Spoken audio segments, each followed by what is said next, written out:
Yo, what's good, Spirit Squad? Today, to finish up our little celebration of Spell Queller finally being on Arena, we're going to do something truly blasphemous on this channel. We're going to play Bant. And this is not a deck that I am a huge fan of. Collected Company and I have been fighting for a pretty long time now. Not the best of friends. But there are some real diehards amongst y'all, and people just like Bant. Like, this deck isn't actually bad. So there's my disclaimer. Just because I don't like it does not mean this deck is bad. This deck's actually quite good. I think Brazilian player Remph just won a Pioneer Challenge with this deck the other day. So take that for what it's worth. Anyway, regular Spirit stuff happening for the most part here. We still got Mausoleum Wanderer, Supreme Phantom, Spell Queller, Spell Queller, but also some pure Banty type stuff, which is where cards like Empyrean Eagle and Skyclave Apparition come in, because these are kind of excellent hits off of a Coco. That's going to be enough of our little primer for that, though. The outliers here are going to be 2 Selfless Spirit in the main, 3 Lofty Denials, a relatively stable mana base, all things considered, even though this is a problem that I've had with Coco for a really long time. You're only playing 23 lands, so you're not necessarily guaranteed to hit that 4th land drop more than like 75-ish% of the time, and that can come up, especially when some of the lands are named Sea Chrome Coast. So be on the lookout for that to happen at least once this league. Our sideboard here is going to have all kinds of cool stuff. We've got 2 copies of Nebelgast Herald, and I am a huge fan of this card, especially when it can come off of a Collected Company.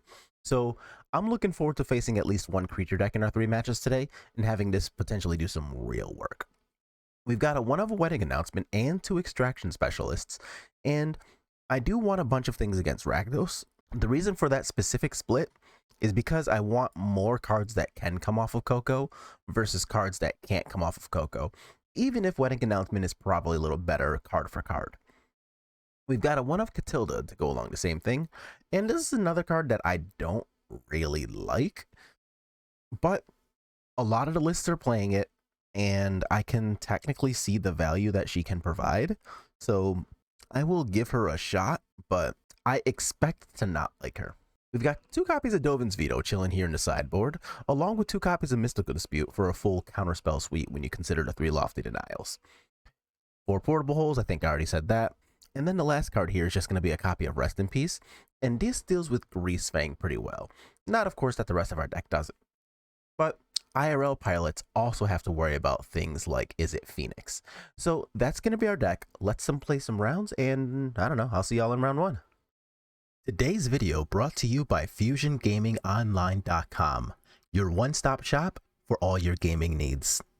Welcome to round 1 against Bankrupt Bodega. That name is straight gas. I love it. Things that I don't love, however, include this hand. Man, so many 3-drops. This is why I don't mess with this deck. Anyway, let's chip this and then see what we can kind of pull out of our ass here. So 2 lands with this hand is not exactly where I want to be. I do want to have another white land so I can see whether this wants to be part of a Skyclave Apparition, or if it's just like, I don't know. Oh, upside. Looks like we're playing against Greasefang. So at the very least, we're at least getting a good matchup out of our mulligan here. So I'm still gonna complain, but at this point it's feeling a little unwarranted. And we got our white source, so that's nice. We're not gonna attack because I do want to use my friend Shacklegeist here. Okay, there's a Rage of First Thicket, so now they've got 3 mana, and they are actually going to let us untap with our cool things in play? What? Well, I guess I'm just going to attack with Shacklegeist then. Maybe I should have attacked with Mausoleum Wanderer instead, because I might actually want to use Wanderer's counterspell ability. I'm not going to do anything to this Grizzly Salvage. That they can have. They don't have anything of note there. So they're just going to take the Scrapwork Mutton. That's kind of whatever. Like, them filtering cards is obviously, like, pretty good in the grand scheme of things. But realistically, if this is all I got to deal with for now, I think I'll shut up and take it. Like, this doesn't exactly make me sad. Let's see if they play anything I want to Spell Queller. If not, I don't mind jamming Rattle Chains. And Scrapwork Mutt is the play, so I actually will Spell Queller this, mostly because I just want to make sure I use all of my mana. Thanks to Shacklegeist already existing here, I'm not necessarily the most worried about not being able to, defend myself against what they're doing here. So the 4th land comes in tapped, which is a bit of a sad time, but I'm still just going to do this, knowing that I can use the Shacklegeist, tap down Greasefang or some vehicle, another Grizzly Salvage. I'm still just gonna let that happen. And they get nothing out of it except the Mana Confluence. Sick. So now I don't really care what they untap with. Either way, I can tap something down. So let's do that. There's the Confluence and there's a Chariot, which I, completely honest, don't really care about. So they can have that. And now that oh hell yeah, let's go. Here I'm just going to attack for 4, again signaling that I want to use my Shacklegeist. But we know that I have both a Coco in hand and an instant speed Skyclave Apparition thanks to this guy. So they can't really get too rowdy with this Esika's Chariot here, because I've already got it handled. And if they want to get rowdy with really other things, I've got this. So they're going to try to rinse and reuse the Esika's Chariot, and I don't think I care enough about that to Queller it. So what's the most they can do? They can put in 2 cats, crew this thing. This will be a 4 power, 5, 6, 7, 8, 9, 10, 11. That's not 13. All right, resolves. Okay.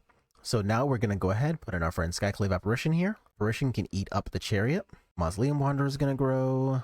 And then I'm still going to get to use Shacklegeist to tap you down. And they can attack for 4. And now my Coco really just has to find a Lord.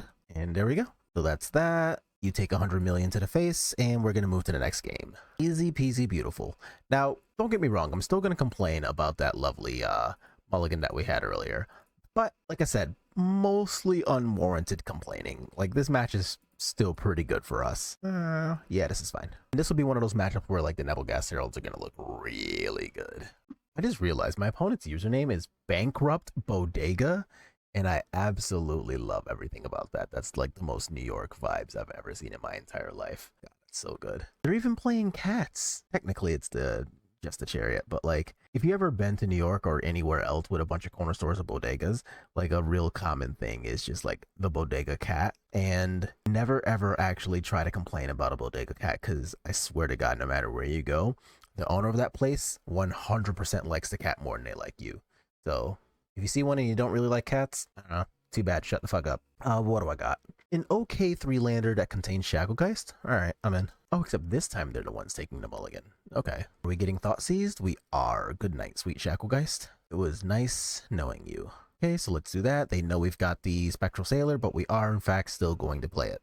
There's a 2-drop. This is fine. Oh, fine-ish. I do need to draw more action because they can just like combo me next turn. That's good 1 turn from now. This is not that turn. Here, if they just go like what? Greasefang, revive this, try to kill my Spectral Sailor. I still have the option to like Rattle Chains, protect my Spectral Sailor, untap Skyclave the Greasefang. Yeah, I'm in for that. So I take 6, 7, 8 1 time, go to 12. And this thing can kill my Rattle Chains. Oh, so I guess that was a mistake. I should have just put Rattle Chains in like to protect itself. Whatever. That was bad. I feel bad. That was just like hilariously face up. And then I'm just like, hey, let's, completely punt that. Right. So this is going to be the last turn that I have here without being able to really mess around with this Skyclave.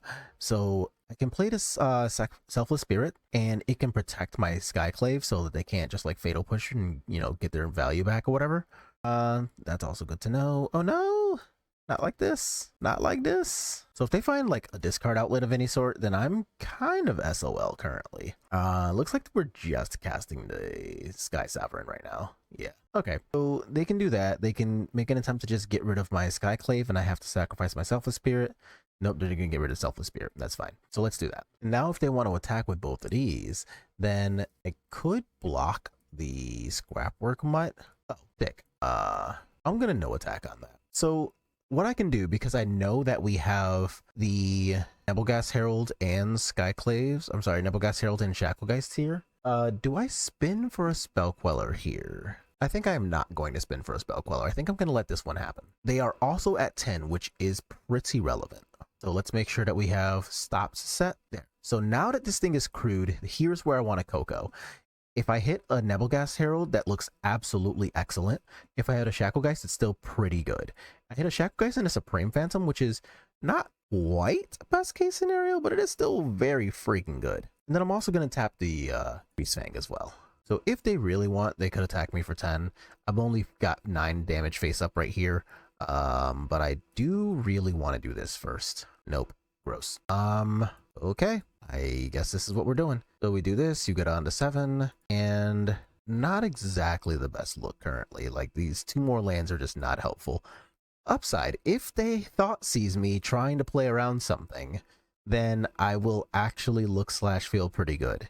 But with us also at 10, this is kind of precarious looking, not gonna lie. Oh, but they pack it up anyway. Sweet. So it looks like they don't want to fight the fight, and we can go to the next round. Round 2 is here, playing against Diego. Okay, so any of y'all who are into Dora the Explorer can come up with some kind of Diego joke there. I'm sure there's one. But that's about where my familiarity ends, since I don't actually have any kids. So that's all I got for you. Anyway, hand on the play, not that bad. We can Mausoleum Wander into Supreme Phantom if this is a matchup where we want to go really aggro. We've got Shacklegeist if this is a matchup where we really don't want to go aggro. And here I'm content to just play my Shacklegeist, tap down their Elf in the next upkeep here, and just kind of like slow them down by a turn, since I don't really know that that's worse than just like getting damage here. Okay, another Elf, so we could be playing against just like mono green, and I actually will do this. So that denies him the 5/5 later on, which is actually the important part here. I don't particularly care too much about the whole, what was I thinking about the whole like 1/1 aspect of Heart's Desire, but I will probably care about the 5/5 that could come from Lovestruck Beast itself. So here, if I draw a green source, I've got a really good looking Coco.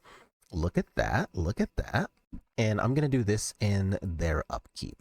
So now we can, even just a Spell Queller's honestly fine. Like, they're not really doing anything right now, and they could come up with something for 4, but yeah, just a Kiora, I'm being completely honest, just do not care. And I'm not going to attack Kiora. I'm going to attack their face and have them on his lovely 2-turn clock here.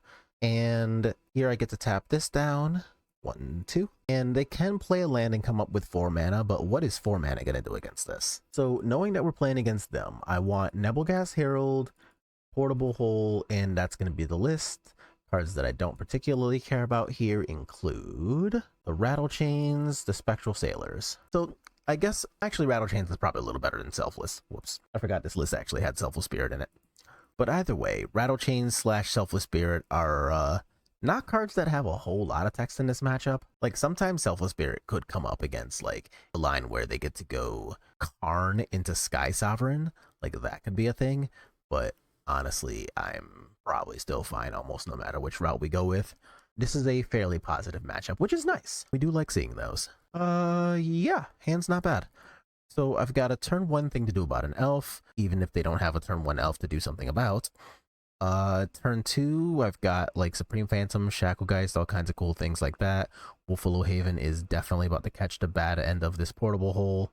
Yep. And if their turn 3 is only going to be comprised of like a, never mind, I was going to say an Old Growth Troll, then I really didn't care, but this is completely fine too. So I can hold up Lofty / Nebelgast Herald, and I think that's not a bad ticket, right? So let's see what they want to do with 5 mana. If they just, nope, okay. I was going to say, if they just cast like a Cavalier, I'll be pretty happy to just like Lofty it as a 4-spike, but I'll 4-spike that too. What's this? A Skyclave. So I can Skyclave either the Wolfwillow Haven or the Kiora. I think I want to Skyclave the Kiora. Okay, and there's a Storm the Festival that I can't really do much about, but I already didn't have a counterspell anyway, so ooh, Nissa. Nissa from them is going to look pretty good. I mean, Karn's also going to look pretty good, but not as good as the Nissa will. Upside, I, at least in theory right now, can just get rid of Karn if it ticks down for anything. So that part's nice. But let's see what they actually choose to get with the Karn, and I guess go from there. And then they could also animate a 3/3 as a blocker. There's a Sky Sovereign we talked about earlier. Not blocking that. Okay, so I want you to be a blue land.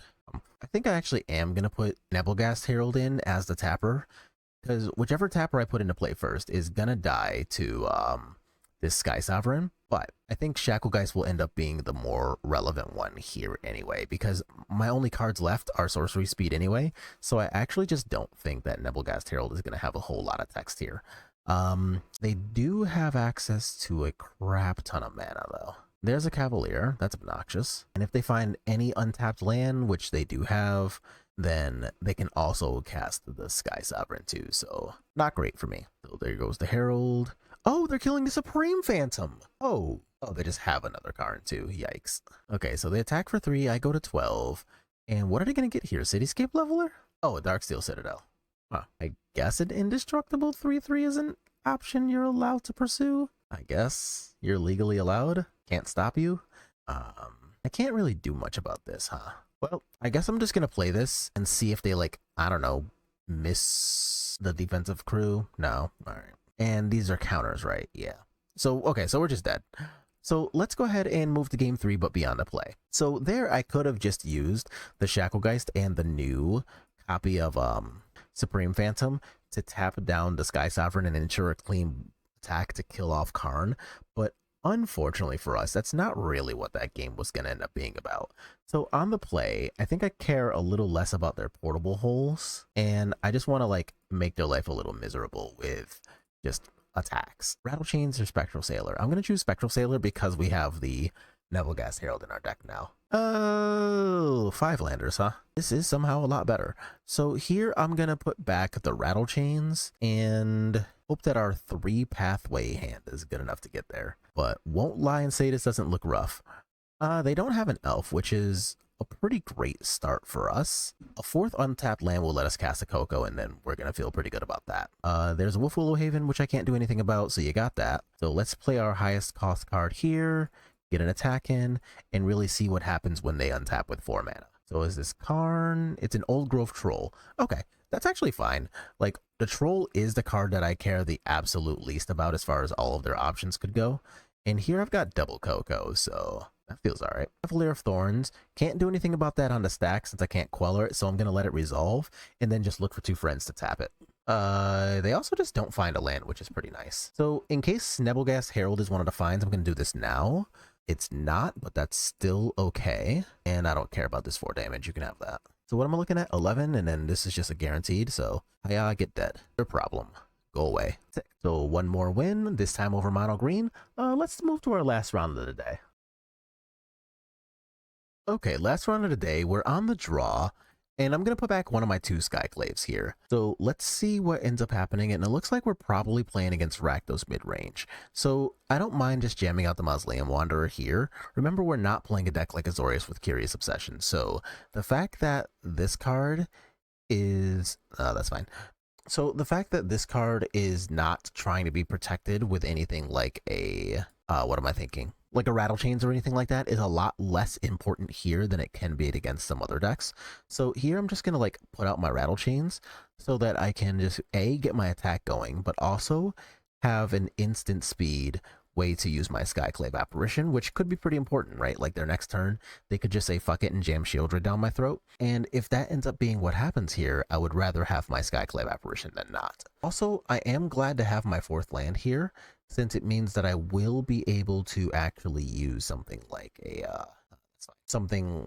a Collect the Company should I draw one. So I can't do anything about this because this doesn't do tokens, so I gotta let that attack.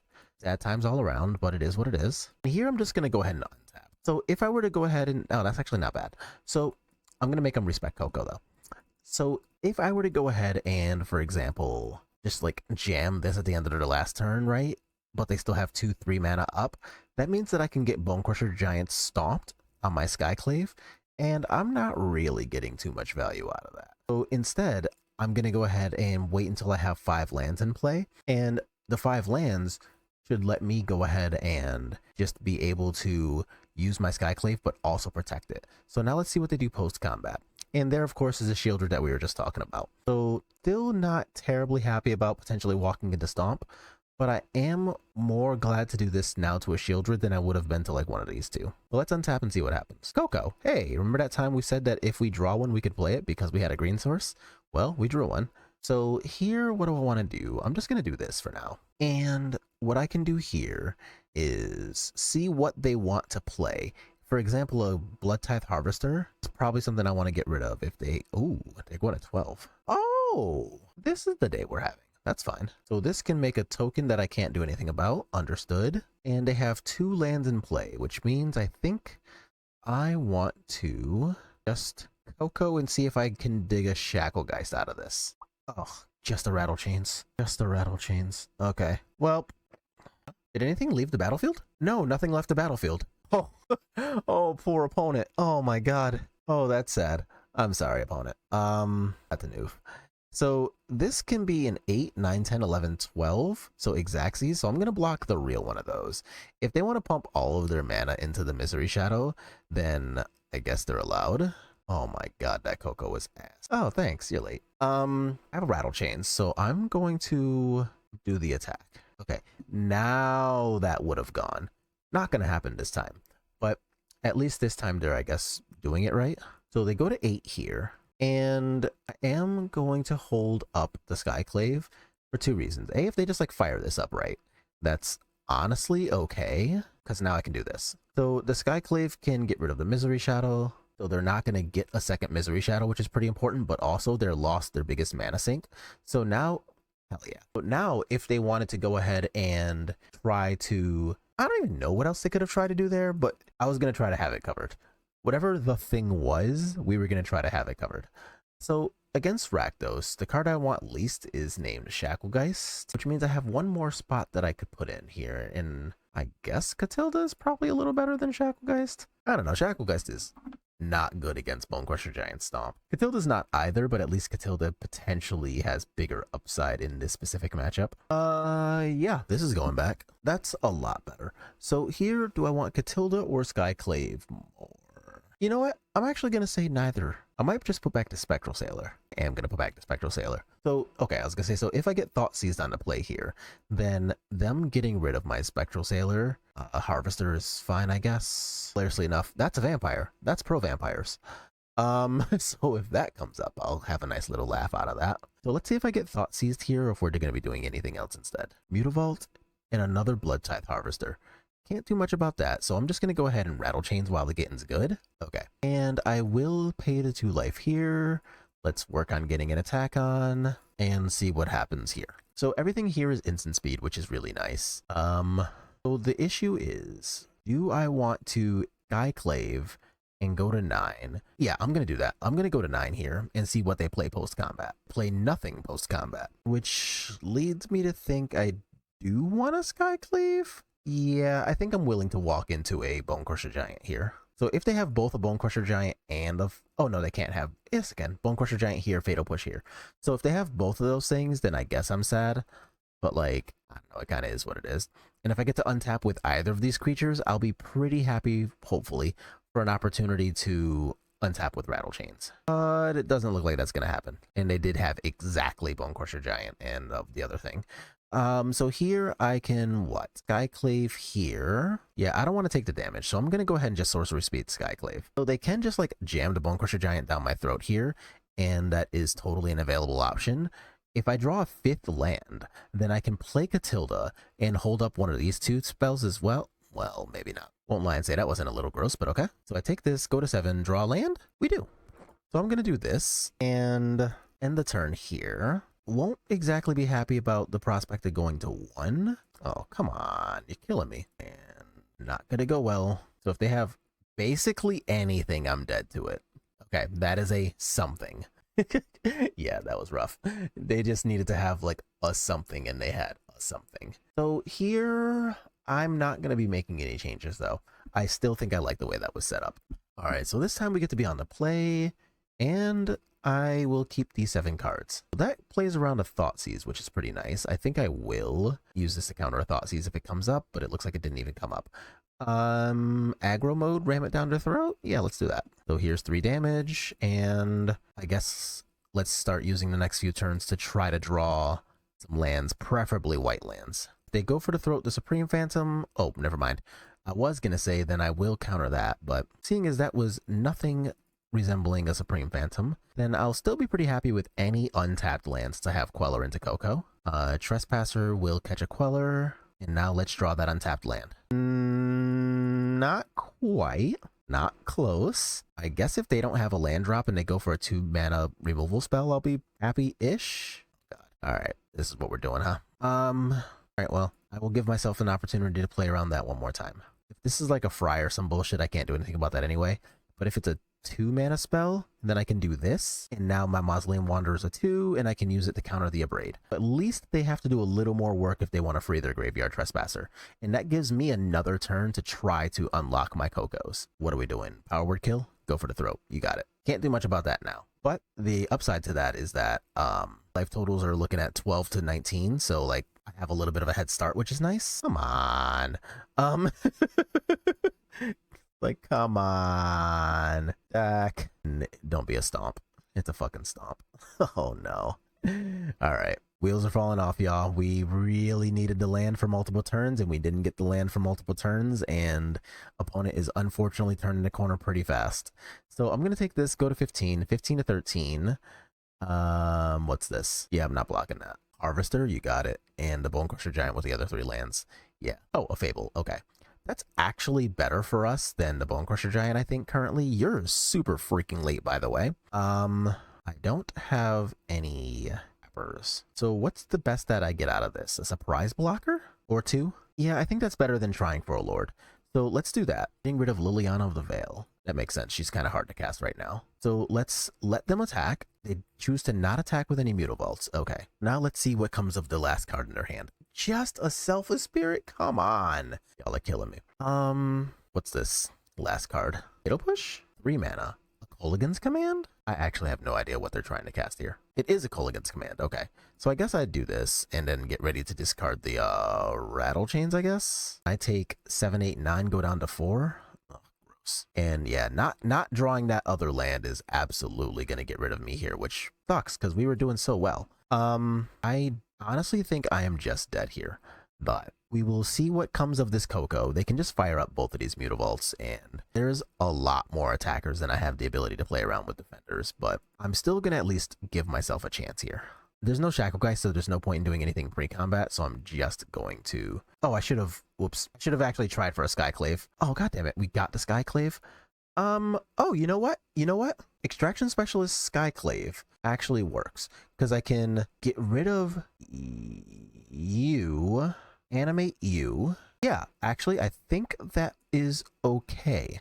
So you get to not trigger anything, and I get to do this before blocking so that I can block with my lifelinker. And now I get to block with lifelinker, block, right? Let's think about that. A 7 down. Okay, so this takes me to 1. This leaves me okay with everything that is not named Bone Crusher Giant Stomp. Their board gets cleared. I can also block like 2 + 2 is 4, 3, 2, 7 here, and I go down to 1, except now the graveyard and yeah, this is actually a little better, I think. Aww. So I am sad about the fact that I won't get to, okay. So I guess I attack with just you. That fades the removal spell and guarantees that I go up to 4. So playing the land does tell them obviously perfect information. But I also get the upside here of potentially playing into like a Spell Queller draw for next turn.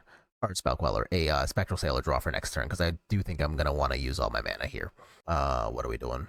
Oh, no. Oh, man, they found a removal spell? Well, that's lethal. Unfortunate. You know what? Given how bad that was, I think that's an okay try. So, GG's opponent. And that's going to be it for today. All right, so gameplay's over now, and yeah, that was a very Spirits kind of gameplay session, I guess. Like, we played against Greasefang and absolutely ran it to hell over. We played against Mono Green and absolutely ran that to hell over.